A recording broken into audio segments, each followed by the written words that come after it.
При спукана задна гума сваляме предните амортисьори на предната гума, вдигаме задницата нагоре и сваляме задната гума.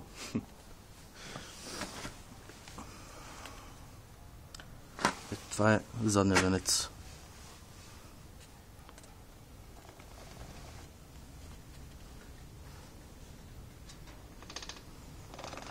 Доста е големичък и затова и първата му скорост е толкова бавна.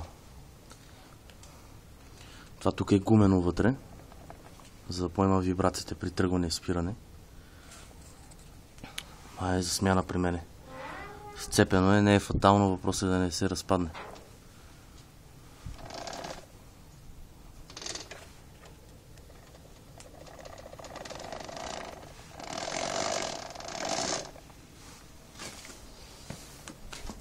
Взимаме една грес, която е толкова стара колкото него.